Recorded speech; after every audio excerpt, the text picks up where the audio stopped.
तो एक्सरसाइज 3.2 का fourth question कर रहे हैं, ठीक है, 8th क्लास का। तो आपको पता है एक ट्राइंगल है, और ट्राइंगल से पहले आपको एक बात समझनी है कि अगर एक लाइन हमें दी हुई है और उस लाइन पे जो बनता है एंगल वो बनता है 180। क्या बनता है? 180 का। हमेशा कोई भी लाइन हो, चाहे वो लाइन ऐसे हो, चाहे वो लाइन ऐसा हो, चाहे वो लाइन ऐसा हो, सब पे क्या होता है? 180 बनता है। सब पे क्या बनता है? 180 बनता है। तो मैं आपको बता दूं, ये जो लाइन है पूरी, ये क्या बनाएगी? हमारी 180 बनाएगी। और ये भी लाइन जो हमारी पूरी क्या बनाएगी? 180। और ये भी क्या लाइन बनाएगी? हमारी पूरी 180। अच्छा, हमको एक बात पता होना चाहिए कि sum of 3 angle of a triangle is equal to होता है 180। यानी कि किसका अगर हम सम करें किसका? 3 एंगल्स का एक ट्राइंगल में, तो उसका जो क्या होता है? 180। यानी इसे और सीधी भाषा में मैं बताऊं कि अगर हम तीनों एंगल्स को ऐड करेंगे तो उसका जो सम होता है वो 180 होता है। ठीक है, ये बात आपको पता होनी चाहिए। लेकिन ध्यान रखना, ये इंटीरियर की बात है, यानी इंटरनल एंगल्स की बात है, यानी इन अंदर वाले एंगल्स की। बाहर वालों के लिए हम बात नहीं करेंगे, ठीक है।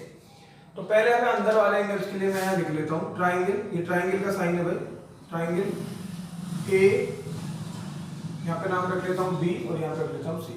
A B C. इस ट्राइंगल में जो ट्राइंगल ए है अंदर वाला, वो क्या होगा? क्योंकि ये टोटल क्या है? 180 है, और इस 180 में से 90 तो यही वाला है, तो ये कितना बचेगा? 180 में से माइनस करेंगे 90 को, तो एंगल ए कितना आ जाएगा हमारा? 90 आ जाएगा। फिर मैं बात करूंगा एंगल सी की। एंगल सी क्या है हमारा?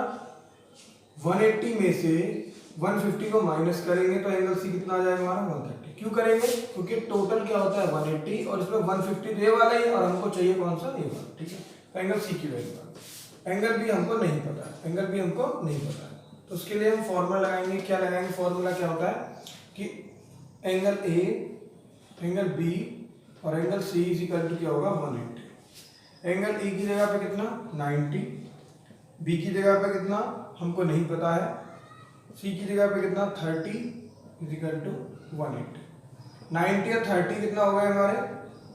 120, और 120 को हमने इसमें से माइनस कर दिया, तो angle B is equal to हो जाएगा हमारा कितना? 60। तो ये हमारा इंटरनल एंगल आ गया बी। लेकिन हमको क्या चाहिए? बाहर वाला एक्स की वैल्यू चाहिए। और आपको ये बात पता होनी चाहिए कि टोटल पूरा क्या है? 180 है, और ये अंदर वाला क्या निकल के आया हमारा? 60। तो हम कह सकते हैं जो एक्स की वैल्यू होगी वो 180 में से 60 को माइनस कर दो, तो कितनी हो जाएगी? 120 आंसर। तो अब हम बात करेंगे किसकी? क्वाड्रिलेटरल्स की। तो इसका भी एक फॉर्मूला होता है, सम ऑफ द क्वाड्रिलेटरल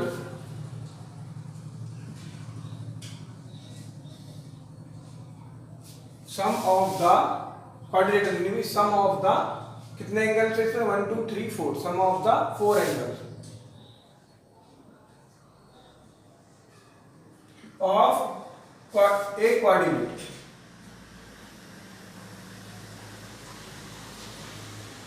कितना होता है? 360। यानी कि sum of the 4 angles of a quadrilateral is equal to होता है 360। यानी कि अगर हम इसके 4 एंगल्स को ऐड करेंगे तो कितना आएगा हमारा? 360 आएगा। ध्यान रखना, ये भी इंटीरियर एंगल की बात कर रहे हैं। तो आपको पता है कि ये वाला एंगल यहाँ पे 80 दिया हुआ है, ये 70, ये 30। तो अगर मैं बोलूँ कि ये पूरा क्या होता है? 180 होता है। पूरा क्या होता है? 180 होता है। तो यहाँ पे क्या करेंगे हम? इसका नाम रख लेते हैं P Q R S. R तो यहाँ पे है, तो एस यहाँ पर होगा, P Q R S. P Q R S में देखेंगे क्या, जो हमारा एंगल क्यू है वो क्या हो जाएगा? ये पूरा 180 है, और 80 तो ये वाला ही है, तो पूरे 180 में से इस वाले को निकाल देंगे तो अंदर वाला क्या बचेगा? 100 बचेगा। कैसे बचेगा? कि 180 में से 80 को माइनस कर दो, क्या बचेगा? 100। ओके। अगर मैं पी की बात करूं तो एंगल पी, इसका बाहर वाला कितना? 70 है। ये टोटल जो होता है वो 180 होता है, तो 180 में से 70 को माइनस करेंगे तो कितना बचेगा? 110। कितना बचेगा? 110। उसके बाद आ गया हमारा एंगल एस। एंगल एस में क्या है? बाहर वाला 30 है, टोटल 180 है, तो 180 में से 30 को माइनस करेंगे तो कितना आ जाएगा? 50। ओके, उसका हमें नहीं पता, आर वाला हमको नहीं निकाल सकते हैं, ठीक है, आर का हमें नहीं पता। लेकिन रूल क्या कहता है? रूल ये कहता है कि कि angle Q, angle P, angle S और एंगल R इजिकल टू होगा 360। Q की वैल्यू कितनी है 100, P की वैल्यू कितनी है 110, S की वैल्यू कितनी है 50, R की वैल्यू हमको नहीं पता है 360। ये हमने ऐड कर दिया, कितना हो जाएगा 0, 6, 260। एंगल R इजिकल टू कितना होगा 360। ठीक है, तो हम जो 260 है प्लस का, इसको उठा के चले जाएंगे इधर माइनस में, तो हो जाएगा R इजिकल टू 360 माइनस के 260। तो एंगल R इजिकल टू हो जाएगा हमारा क्या 100। क्या हो जाएगा 100। और हमको क्या वैल्यू चाहिए, हमको वैल्यू चाहिए x की। हमें पता है ये हमारा क्या है 100 है, और ये पूरा जो होता है वो क्या होता है 180 होता है। तो जो x की वैल्यू हो जाएगी वो क्या हो जाएगी कि 180 में से आप 100 को क्या कर दो माइनस कर दो, तो जो x की वैल्यू निकल के आएगी वो निकल के आएगी 80। यही हमारा आंसर है। ठीक है, तो ये वाला जो क्वेश्चन है fifth, the sum of three angles of a quadrilateral is 5 times the fourth angle, find the fourth angle. आपको भी मैंने क्वाड्रिलेटरल्स दिखाया था, उस पर क्वेश्चन किया था, जिसका आप ले सकते हैं यहाँ पे PQRS। ठीक है, तो मैंने आपको बताया था इन चारों को अगर हम ऐड करते हैं तो क्या आता है 360 आता है। ठीक है, कि sum of the four angles of a quadrilateral is 360। तो अब मैं आपको बताता हूं वो क्या कह रहा है कि मान लो तीन एंगल्स की बात की है, तो P plus Q plus R को अगर हम ऐड कर रहे हैं तो वो जो हमारा फोर्थ एंगल है यानी 1 2 3, यानी कि 1 2 3, ये जो थ्री एंगल्स को जो हम ऐड कर रहे हैं, और जो फोर्थ एंगल है जितनी उसकी वैल्यू उसके कितने 5 टाइम्स है। अब हमको तो पता नहीं, तो हम लेट कर लेते हैं, लेट मतलब मान लेते हैं अपनी तरफ से कि भाई S एंगल जो है, ये जो एंगल S है, चौथा नंबर का जो एंगल है ये x है। कितना है x है, तो ये वाले क्या है उससे 5 टाइम्स यानी 5 गुना ज्यादा, तो ये कितना हो जाएगा 5x। जबकि रूल ये कहता है कि angle P, angle Q, angle R और एंगल S कितना हो जाएगा हमारा 360 है, यानी चारों एंगल्स को ऐड करेंगे तो कितना आना चाहिए 360। जबकि PQR की जो वैल्यू है वो क्या है 5x है, और S की वैल्यू क्या है x है। कितना हो जाएगा 360, 5 और एक कितना हो जाएगा 6 है, 6x इक्वल टू 360। 6 को डिवाइड कर दो तो x इक्वल टू कितना हो जाएगा 360 अपॉन 6, 6 6 जा क्या होता है 36, यानी यहाँ पे x की वैल्यू क्या हो गई 60 हो गई। और हमसे पूछा क्या है फोर्थ एंगल है, फोर्थ एंगल क्या है हमारा s है, और s की वैल्यू क्या है x है, तो इसलिए x की वैल्यू कितनी होगी 60। तो हम कह सकते हैं कि हमारा जो फोर्थ एंगल है, फोर्थ एंगल या फिर इसे कह सकते हैं एंगल s जो है वो कितना है हमारा 60 डिग्री का। बात समझ में? ये वाला क्वेश्चन है 7। इससे पहले वाला जो क्वेश्चन है वो भी बहुत इजी है, हालांकि मैंने छोड़ दिया है, उसमें भी कुछ नहीं है, उसको टोटल कर लेना है। तो ये क्वेश्चन क्या है, find x and y the given figures. हमें पता है ये क्वाड्रिलेटरल्स दे रखा है, ये y जो है ये हमारा एक्सटीरियर एंगल है और बाकी हमारे इंटीरियर एंगल की बात करें तो पहले हम इंटीरियर एंगल निकालेंगे। वी नो वेरी वेल कि angle A, angle D, angle इसका नाम C रख लेते हैं, एंगल D, एंगल C और एंगल B इक्वल टू कितना हो जाएगा 360। यानी कि 4 एंगल्स को हम ऐड करते हैं, चारों एंगल्स को हम ऐड करते हैं तो 360 आता है। ये हमको पता है किसमें, क्वाड्रिलेटरल्स में, इंटीरियर एंगल्स के लिए। ओके, तो अब आप देखेंगे A की वैल्यू क्या है 110, C की वैल्यू क्या है, D की वैल्यू क्या है 85, C की वैल्यू क्या है 60, B की वैल्यू क्या है x 360।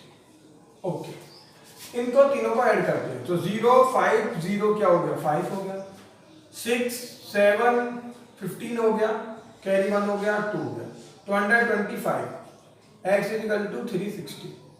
ये प्लस का इधर जाके किसका हो जाएगा माइनस का, तो x इक्वल टू क्या हो जाएगा 360 माइनस के 255। x इक्वल टू 10 में से 5 गए तो कितना बचेगा 5, और यहाँ पे कितना बचा हमारे पास 5, 5 में से 5 गए तो कितना बचेगा 0, और 3 में से 2 गए तो कितना बचेगा 1। तो x की वैल्यू क्या आ गई हमारे पास 105। एक तो आंसर हमारा आ गया। अब बात करेंगे हम किसकी y की, तो y की जो वैल्यू है वो क्या होगी, हम जानते हैं अच्छे से कि ये जो पूरी वैल्यू होती है वो 180 होती है। अब 180 में ये वाला हिस्सा जो है ये 60 है, तो ये y की वैल्यू क्या बचेगी? हम अच्छे से जानते हैं कि 180 में से हम इसको क्या कर देंगे, माइनस, तो y इक्वल टू कितना हो जाएगा 120। तो y की वैल्यू क्या होगी 120 और x की वैल्यू कितनी होगी 105। 8th question, the two adjacent angle of a quadrilaterals are 80 and 120, the other two angles are equal, find it। यानी कि एक क्वाड्रिलेटरल है हमारा और उसके हमें टू इक्वल एंगल्स हमको दिए हुए हैं, ठीक है, यानी कि इस तरीके से, ठीक। उसमें हमें क्या दे रखे हैं कि टू, यानी इसको ले लेते हैं p, इसको q, इसको r, इसको s। टू एडजेंट एंगल यानी कि एक तो हमको 80 दिया हुआ है, एक हमको 120, और ये कह रहा है कि बाकी के अदर टू एंगल्स है वो सेम है, इक्वल है। तो एक्स एक्स ले सकते हैं, वाई वाई ले सकते हैं, जेड जेड, वेरिएबल लेना है, उससे कुछ मतलब। हम जानते हैं अच्छे से क्या, angle P, angle Q, angle R और एंगल S इजिकल टू 360। हम कैसे जानते हैं? हमको अच्छे से पता है कि sum of the four angles of the quadrilateral, यानी कि sum of the four angles, यानी फोर एंगल्स का जो सम है ऑफ किसका, क्वाड्रिलेटरल्स का, क्या होता है 360 होता है। यानी कि उसके चारों एंगल्स को हम जोड़ते हैं तो क्या आता है 360। हम कई बार बता चुके हैं, P की जगह पे 80, Q की जगह पे 120, R की जगह पे X और S की जगह पे भी X, 360, ठीक है। ये दोनों की वैल्यू सेम है, आपने वहां पे मैंने लेट की हुई, ये लेट की है मैंने। 180 सॉरी 80 और 20 जोड़ेंगे तो कितना हो जाएगा 200 हो जाएगा, एक x और एक x कितना हो जाएगा 2x हो जाएगा। x स्क्वायर नहीं होगा 2x होगा, ध्यान रखना, मल्टीप्लाई में होता है x स्क्वायर।